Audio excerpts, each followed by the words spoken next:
इस कार्यक्रम के प्रायोजक है कृषि एवं किसान कल्याण मंत्रालय, भारत सरकार। प्रधानमंत्री किसान मान धन योजना। मिलेगा पेंशन का सहारा, कृषक ना होगा बेसहारा। जुड़ेगा खुशियों से नाता, कटेगा सुख से बुढ़ापा। सुरक्षित होगा अन्नदाता, सुरक्षित होगा अन्नदाता।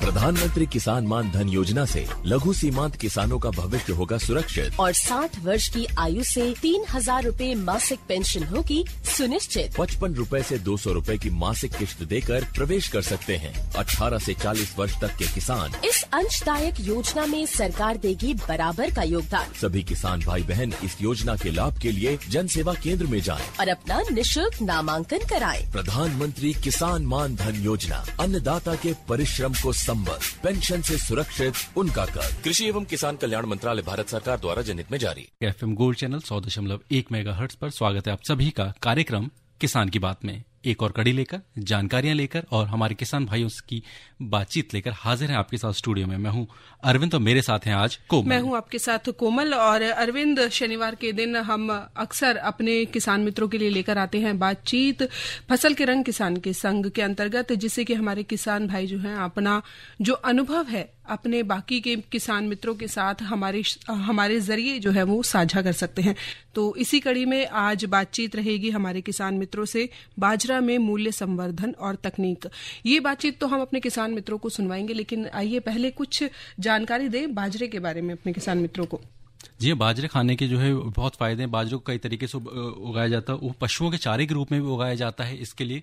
और बाजरे के हम अगर उसका उपयोग करें तो क्या क्या फायदे हैं कोमल? बिल्कुल, बाजरे के बहुत ज्यादा फायदे हैं। और वैसे भी अब जैसे कि सर्दियों का मौसम आ चला है अरविंद, तो सर्दियों का मौसम वैसे भी कहते हैं कि खाने पीने का मौसम होता है।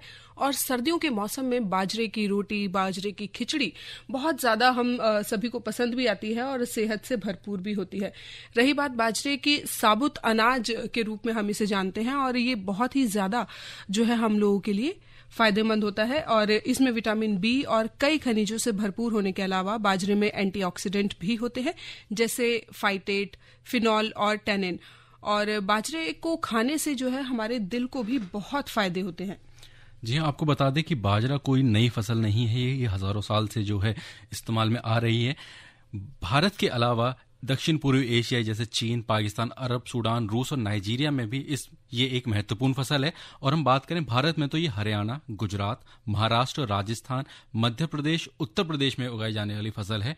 और ये विभिन्न प्रकार की मिट्टी है जो उसमें कोमल उगाई भी जा सकती है। बिल्कुल। और अगर इसकी उन्नत किस्मों की बात करें तो जिसमें संकरण के माध्यम से बनाया जाता है, लेकिन इसमें कुछ ऐसी किस्में हैं जिन्हें लोग पशुओं के चारे के लिए भी उगाते हैं। जैसे कि आपने पहले बताया ही अरविंद कि ये जो फसल है वो सिर्फ मनुष्यों के लिए ही नहीं बल्कि पशुओं के लिए भी बहुत ही जरूरी है। एक कटान राज बाजरा, चरी 2, PCB 141 और नरेंद्र चारा बाजरा 3, ये ऐसी कुछ उन्नत किस्में हैं बाजरे की। और इसकी बुआई की विधि की बात करें तो अरविंद जी, बुआई की जब आप करें तो वैसे तो किसान भाई हमारे बहुत ही ज्यादा इस बारे में जानते हैं, तो सूरज को दिया दिखाने वाली बात है। लेकिन एक जानकारी के अगर हिसाब से बताएं तो बाजरे की फसल की बुआई 25 सेंटीमीटर की दूरी में पंक्ति तथा सीड्रिल से 1.5 से 2 सेंटीमीटर दूरी पर करनी चाहिए। इसके लिए 8 से 10 किलोग्राम प्रति हेक्टेयर बीज पर्याप्त होता है। बीज को बुआई से पहले एग्रोसोन GN अथवा थिरम 3 ग्राम प्रति किलो बीज में उपचारित करना जरूरी होता है। और इसकी बुआई के समय की बात करें तो गर्मियों में इसकी बुआई मार्च से मध्य अप्रैल तक उपयुक्त समय होता है। जुलाई का पहला पखवाड़ा खरीफ की फसल के लिए उपयुक्त होता है। दक्षिण भारत में अक्टूबर से नवंबर तक इसकी बुआई की जाती है। जी हाँ, तो ये कुछ खास और मोटी मोटी जानकारी थी बाजरे के बारे में कि ये, और इसमें जो है बहुत ज्यादा आजकल संभावनाएं भी हैं, क्योंकि अब जो मिलेट्स की ओर हम लोग लौट रहे हैं। लोगों को बहुत ही हेल्दी फूड चाहिए, बहुत ही जो जमीन से जुड़ा जिसे हम कहते हैं वो चाहिए। अब वो फॉरेन फूड्स का जो फास्ट फूड का जमाना था, कहीं लोग उससे ऊब भी चुके हैं और वो मिलेट्स की ओर वापस लौटे। तो किसानों के लिए उसमें संभावनाएं भी बहुत हैं और इसी से जुड़ा हुआ हमारा आज का विषय भी है कोमल। बिल्कुल, जब हमने बात की आज बाजरे के बारे में, बाजरे की कृषि के बारे में कि खेत को किस तरह से तैयार किया जाए और किस तरह से इसकी फसलें जो हैं, इसकी उन्नत किस्में क्या हैं, जब हमने इन सब के बारे में बात की है तो क्यों ना हम अपने किसान मित्रों से ही जाने कि बाजरा में मूल्य संवर्धन की क्या क्या तकनीक होती है। जी हाँ, तो आइए हम आप ही से हुई बातचीत यानी कि हमारे किसान भाई से हुई बातचीत सुनते हैं। नमस्कार किसान भाइयों, हमारा आज का विषय है पोषक अनाजों में मूल्य संवर्धन तकनीक। आइए इसी विषय पर बात करने के लिए जुड़ते हैं कुछ किसान मित्रों के साथ। नमस्कार। मेरा नाम मनसाराम यादव, जिला हमारा बाराबंकी, तहसील हैदरगढ़, गांव हमारा संसारा गंगापुर। हम जो मोटे अनाज की खेती करते हैं, तो मोटे अनाज में हम बता दें आपको कि मोटे अनाज में कौन कौन सी खेती करते हैं। पहले तो हमारा हो गया बाजरा, दूसरा हो गया ज्वार, तीसरा हो गया हमारा मक्का, चौथा हमारा हो गया मड़ुआ और काकुन। और इन अनाजों को हम ऐसे उत्पादन करते हैं कि हमें ज्यादा ना तो उर्वरक की जरूरत होती है और ना ही हमें बहुत ज्यादा मेहनत की जरूरत होती है और ना ही हम उसमें ज्यादा कोई सिंचाई के साधन में ज्यादा समय नहीं लगाते हैं। तो इस तरह से हम ये अनाज को उत्पादन करते हैं। और आजकल की जो मांग है बाजार में इन अनाजों की, वो काफी अच्छी मांग है। तो इनको हम जब पैदा करते हैं तो हमें जो है कोई ज्यादा परेशानी नहीं होती है। और सरकार ने इन अनाजों के मूल्य का जो MSP है वो भी निर्धारित कर दिया है, जिससे किसान को किसी भी तरह की परेशानी नहीं होती है। तो मोटे अनाज को हम इस तरह से कह सकते हैं कि एक जो है पोषक अनाज है। इसमें जो सारे पोषक तत्व हैं, अगर हम इस अनाज को उत्पादन के बाद अगर इसको हम प्रोसेसिंग करें या इसके छोटे छोटे सामान बनाएं, बिस्किट बनाएं, तो वो धीरे धीरे बच्चों में पहुंचेंगे। क्योंकि जो हम लोग पहले अनाज खाते थे, मोटा अनाज उगाते थे, बीच में हम लोगों ने 30-40 साल बैक कर दिया, जिससे हमारे बच्चे हैं वो इस अनाजों को भूल चुके हैं। इसलिए हम इन अनाजों को दोबारा बच्चों तक पहुंचाने के लिए उनके हिसाब से इन अनाजों के सामान बनाएंगे, बिस्कुट बनाएंगे, ऐसे डिश बनाए कि बच्चे इन अनाजों को इस्तेमाल करें। जैसे काकुन है, काकुन की हम खीर बनाते हैं और बच्चे को खिलाते हैं तो वो बहुत ही लाभकारी होती है और बच्चा बड़ी आसानी से समझ जाता है कि काकुन की खीरें बड़ी अच्छी बनती है, तो उसको जो है वो खाता है। धीरे धीरे हम इसको इस लेवल में पहुंचा दें कि हमारे बच्चे जो है इस अनाज को इस्तेमाल करें, जिससे उनकी जो भी परेशानियां हैं, शारीरिक जो भी कमियां हैं या विटामिन से जो भी दिक्कतें पड़ रही हैं, तो इनसे हमारे बच्चे ज्यादा बीमार नहीं पड़ेंगे। दूसरी चीज, ये एक प्राकृतिक खेती है, एक प्रकृति का ये अनाज है। ये कहीं किसी उसमें विकसित नहीं किया गया, कभी भी किस लैब में विकसित करके इसको वैरायटी बनाई गई। ये नेचुरल अनाज। इस अनाज को हम पोषक अनाज, प्राकृतिक अनाज और मोटा अनाज भी हम कह सकते हैं। लेकिन मोटा अनाज के बाद अगर हम इसको पोषक अनाज या प्राकृतिक अनाज कहें तो ज्यादा ही बेहतर रहेगा। दूसरी चीज, इस अनाज को हम भंडारण में चाहे जितना उत्पादन कर लें, ये कभी खराब नहीं होता। मक्के का आटा बनाते हैं, बाजरा का आटा बनाते हैं। बाजरा का आटा इस समय जो हम बेचते हैं वो आटा जो है 50 रुपए का आधा किलो, 100 रुपया किलो का बाजरा का आटा बिकता है, आसानी से मिलता नहीं है। आजकल की जो मांग है वो हमारे शरीर की क्षमता के अनुरूप जो अनाज हम लोग उत्पादन कर रहे हैं, ये बहुत ही आवश्यकता है कि अब हम लोग प्राकृतिक अनाज या पोषक अनाज खाएं। और इसमें विशेषतर जो लागत हमारी है वो बहुत कम आती है। देख रेख जो हम कर देते हैं, कटाई पिटाई में ज्यादा, हार्वेस्टिंग में बहुत ज्यादा हमें कोई मशीनरीकरण या यंत्र की आवश्यकता नहीं पड़ती है। बड़े आराम से लेबर से हो जाता है, अपने हाथ से हो जाता है। और जब हम इसको बेचने के लिए हमारे पास कोई जो है परेशानियां नहीं है। अब धीरे धीरे ये मालों में लोग इसको बेचते हैं, तो किसान को चाहिए कि धीरे धीरे करके मोटे अनाज की तरफ, पोषक अनाज की तरफ या प्राकृतिक अनाज की तरफ अपना कदम बढ़ाए और अच्छा लाभ कमाए। इससे ये होगा कि हमारी शारीरिक वृद्धि तो होगी, हमारी जो आर्थिक परेशानियां हैं उससे हम ज्यादा लाभ कमा सकेंगे। तो हमारी आर्थिक परेशानी भी खत्म होगी, दुनिया भर की तमाम परेशानियां हैं मोटा अनाज यूज करने से सब खत्म हो जाएंगी। तो हमारा तो यही सुझाव है कि हर किसान अपने खेती के साथ, गेहूं, धान, मक्के के साथ जो है मोटे अनाज की 2-2, 1-1 बीघा अगर खेती करेगा तो उसका जो आर्थिक स्थिति है उसमें सुधार आएगी। और धीरे धीरे हमारे बच्चे समझ जाएंगे कि हमारे खाने के ये भी अनाज है, पोषक अनाज है, प्राकृतिक अनाज है, इससे खाने से हमें क्या लाभ होगा। तो किसान भाइयों, आपको यही सुझाव देंगे कि आगे चल के हर किसान 1-1 बीघा हमारी तरफ से जरूर मोटा अनाज करे। मनसाराम जी, फसल के रंग किसान के संग के इस अंक में हमारे साथ जुड़ने के लिए और अपने बेहतरीन अनुभव और सुझाव साझा करने के लिए आपका बहुत बहुत धन्यवाद। और इसी कड़ी में एक विशेषज्ञ भी हमारे साथ जुड़ रहे हैं, आइए उनसे भी बात करते हैं। नमस्कार।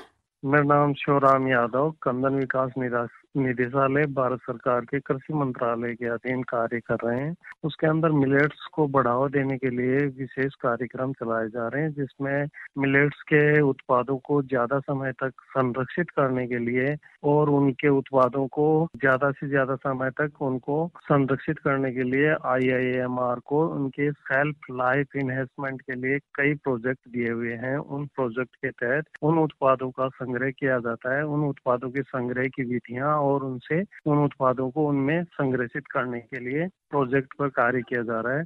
जैसे मक्का, रागी, बाजरा, ज्वार, कुटकी, कोदो, इनके जो वैल्यू एडेड प्रोडक्ट हैं उनके लिए उनको ज्यादा समय तक खराब होने से बचाने के लिए विशेष प्रोजेक्ट के तहत कार्य किया जा रहा है। और मशीनीकरण पर भी, प्रसंस्करण उद्योग पर भी विशेष प्रोजेक्ट तैयार किए गए, जिसके अंदर इनके उत्पादों को तैयार करके नए व्यवसाय स्थापित करने के लिए, किसानों को व्यापार की ओर प्रोत्साहन करने के लिए भी किसान उत्पादक संगठनों के माध्यम से कार्य किया जा रहा है। भारत के कृषि मंत्रालय द्वारा विशेष योजनाएं चलाई जा रही है, जिसके अंदर राष्ट्रीय खाद्य सुरक्षा मिशन भी इसके अंदर एक शामिल है, जिसमें 28 राज्य और 2 केंद्र शासित प्रदेशों के अंदर इन फसलों को बढ़ावा देने के लिए, खेतों पर प्रदर्शन करने के लिए किसानों को मुफ्त में बीज का वितरण किया जा रहा है। तो साथ में कृषि विश्वविद्यालयों को बीज के माध्यम से नई किस्मों का विकास करने के लिए भी विशेष कार्यक्रम किए जा रहे हैं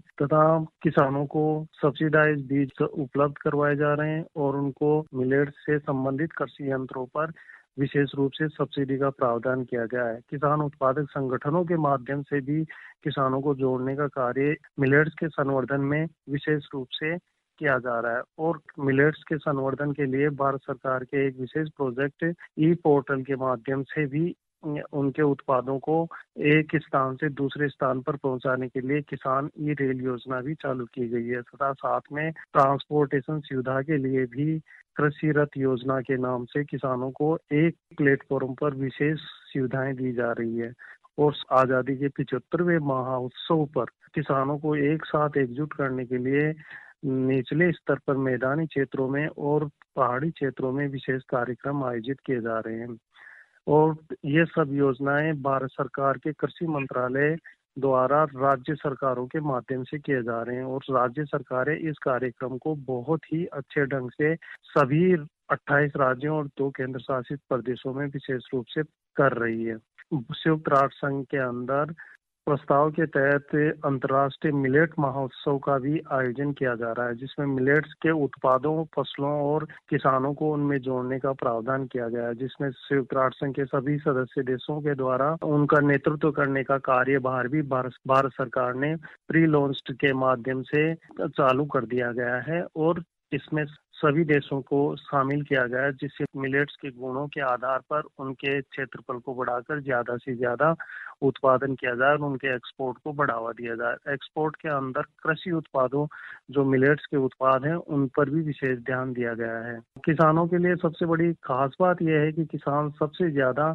इससे कम पानी चाहने वाली और कम समय में तैयार होने वाली फसलों को ज्यादा से ज्यादा बोएं और ज्यादा से ज्यादा भारत सरकार की योजनाओं के साथ जुड़े और उससे ज्यादा से ज्यादा लाभ ले सकते हैं। ये तभी संभव है जब सभी किसान एक संगठन के रूप में, कृषक उत्पादक संगठन के रूप में जुड़कर एक साथ आगे आएंगे, तभी उनका सभी के लिए एक कल्याणकारी योजनाएं होंगी और देश के हर नागरिक तक मिलेट फसलों के उत्पाद भी पहुंचेंगे, जिससे मिलेट फसलों का भी प्रचलन बढ़ेगा और किसानों की आय में भी बढ़ोतरी होगी। यादव साहब, हमारे साथ जुड़ने के लिए आपका बहुत बहुत धन्यवाद। आगे बढ़ते हैं, एक और किसान मित्र से बात करते हैं। नमस्कार।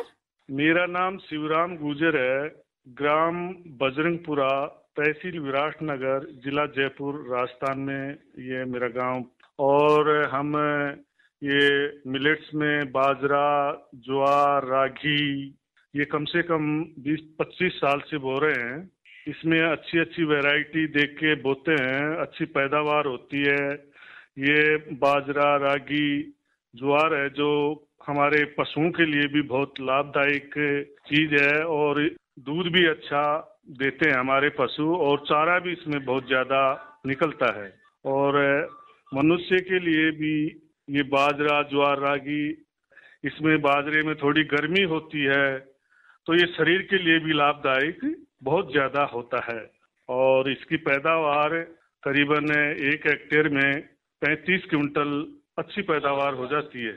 मार्केट में बेचते भी हैं इसको, तो उस मार्केट के मूल्य से हमारा मतलब बच्चों की पढ़ाई लिखाई का और हमारे जो पशु हैं उनके खर्चे का, घरेलू खर्चे का काम चलाते हैं इससे। हमारे बुजुर्ग कहते थे कि बाजरे में बहुत ताकत होती है, गुड़ और बाजरे की रोटी बहुत ज्यादा खाया करते थे, और खिचड़ी बनती है बाजरे की है, वो भी जैसे जुकाम लग जाती है, बुखार हो जाता है, इसमें बहुत लाभदायक होती है। मोटे अनाज में बाजरा भी बोते हैं हम, ज्वार भी बोते हैं, रागी भी बोते हैं, जो भी बोते हैं। दोमट मिट्टी में अच्छी पैदावार हो जाती है हमारे यहाँ। बाजरे में पानी कम जरूरत पड़ती है, बारिश से भी हो जाता है। हम तो यही कहेंगे हम ज्यादा से ज्यादा बाजरा ज्वार बोएं, और इसमें पानी की बहुत कम जरूरत पड़ती है और पैदावार अच्छी होती है। शिवराम जी, आपका और हमारे सभी साथियों का बहुत बहुत धन्यवाद। इसी के साथ मैं संध्या फसल के रंग किसान के संग का ये अंक यहीं संपन्न करती हूँ। अनुमति दीजिए, नमस्कार। अभी आप सुन रहे थे फसल के रंग किसान के संग के अंतर्गत बाजरा में मूल्य संवर्धन तकनीक। आप सुन रहे हैं कार्यक्रम किसान की बात, और कार्यक्रम किसान की बात में आज हम बात कर रहे हैं बाजरे की।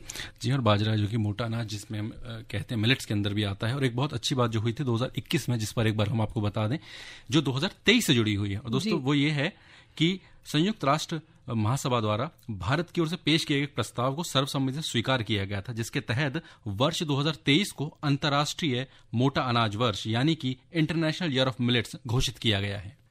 जी हाँ, और इस प्रस्ताव को 70 से अधिक देशों ने समर्थन दिया था।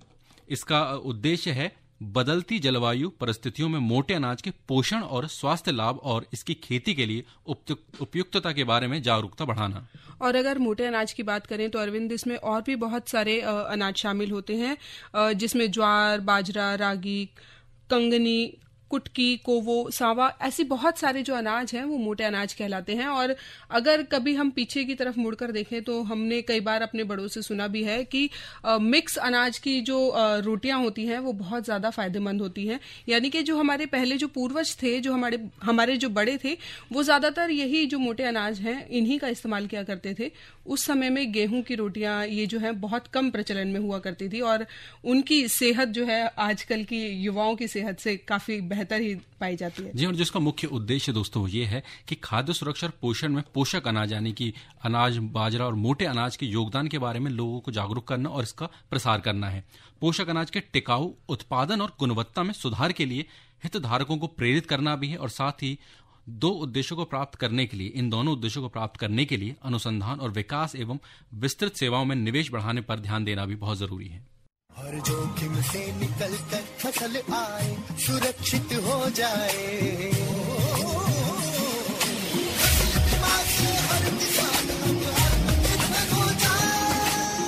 संकट के समय प्रधानमंत्री फसल बीमा योजना किसानों के लिए वरदान है। अब सूखा पड़े या बाढ़ आ जाए कोई डर नहीं, अब ओले पड़े या कीट पतंगे फसल खा जाए कोई फिक्र नहीं, क्योंकि हमने लिया है प्रधानमंत्री फसल बीमा। बुआई से फसल कटाई तक हर जोखिम का दावा, न्यूनतम प्रीमियम पर अधिकतम भुगतान का वादा। योजना से हर साल जुड़ रहे हैं 5 करोड़ से ज्यादा किसान। अब आपकी है बारी। नजदीकी कृषि कार्यालय, सहकारी समिति, बैंक शाखा, अधिकृत बीमा कंपनी या जन सेवा केंद्र में स्वेच्छा से करा सकते हैं पंजीकरण। फसल बीमा पोर्टल या फसल बीमा ऐप द्वारा भी कराया जा सकता है पंजीकरण। प्रधानमंत्री फसल बीमा योजना, आपकी फसलों का संपूर्ण सुरक्षा कवच। कृषि एवं किसान कल्याण मंत्रालय। आकाशवाणी के FM गोल्ड चैनल 100.1 मेगाहर्ट्ज पर। और दोस्तों, जब हम बात करते हैं अपने कार्यक्रम में इतनी सारी जानकारियों वाली, तो कार्यक्रम में कहीं ना कहीं मनोरंजन का भी सिलसिला जो है वो बना रहना चाहिए। जी हाँ, क्योंकि लोकगीत जो है वो हमारे किसान भाइयों के जीवन का बहुत अहम हिस्सा है। और आजकल शादी ब्याहों का मौसम चल रहा है, तो क्यों ना एक विवाह गीत आप सभी को सुनवा दिया जाए। हेर पटड़े ऊपर पैर धरने, हेरे मत नंदलाल उठिए, तेरा भात देन ने त्यार खड़ा तू मत बेबे धमकइए हो, भात देन ने त्यार खड़ा तू मत बेबे धमकइए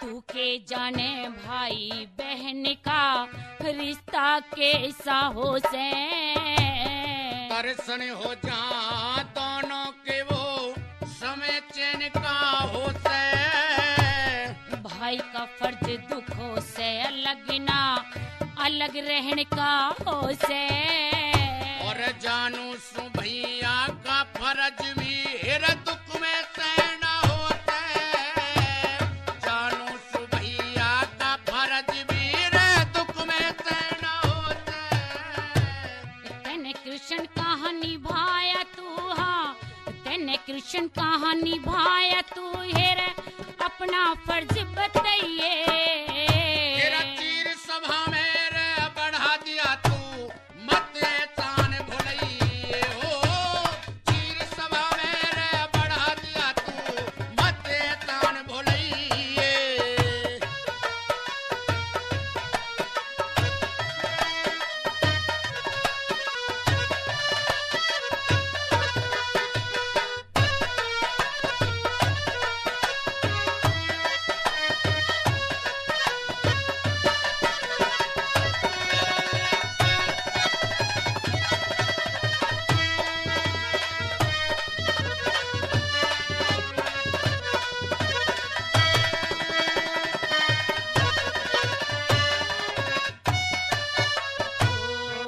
कौन सा एहसान इतने जो चढ़ाया तारा फिर कौन सा तने चढ़ा रखा तू भेद खोल दे सारा मारा था शिशुपाल हाथ में चक्कर लगा तुम्हारा जान गया जब रे पट्टी बांधी रे रुकी खून की धारा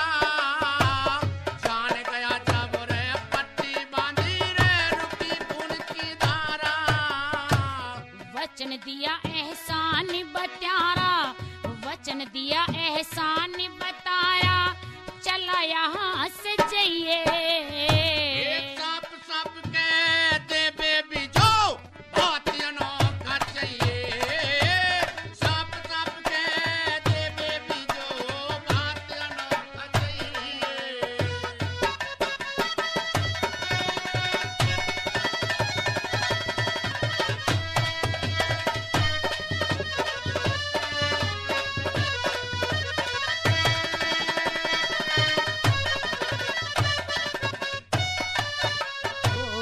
पहले जैसा रूप किया मेरे सूखे बाल देख ले ज्यादा को नाटे में तू पूरे हुए सवाल देख ले जान गई कंग लेने के तन माला माल देख ले घाटे में रह जागी भात की रे करके टाल देख ले घाटे में रह जागी भात की रे करके टाल देख ले ना चाहिए धन माल देख ले ना चाहिए धन माल देख ले मत पाछे तू पछताइए जो मांगेगी रे दे दूंगा तू असल रूप में आई हो जो मांगेगी रे दे दूंगा तू असल रूप में आई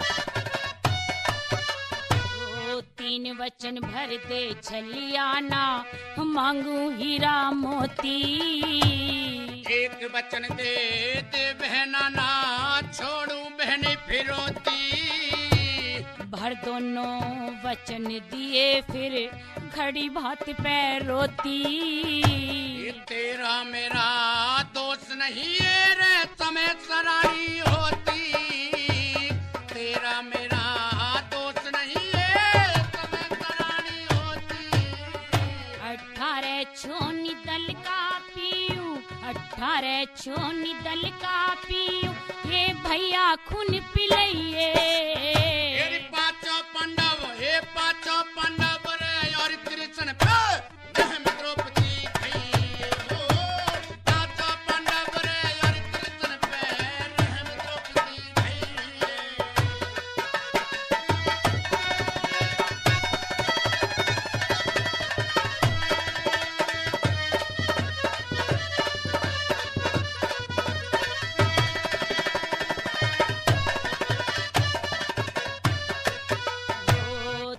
फिरोती का पता नहीं तन मारी चोटी कुल्हाड़ी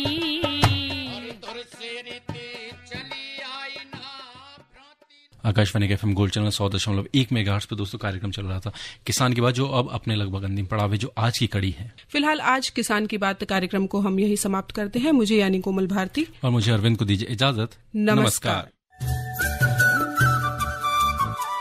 इस कार्यक्रम के प्रायोजक थे कृषि एवं किसान कल्याण मंत्रालय, भारत सरकार।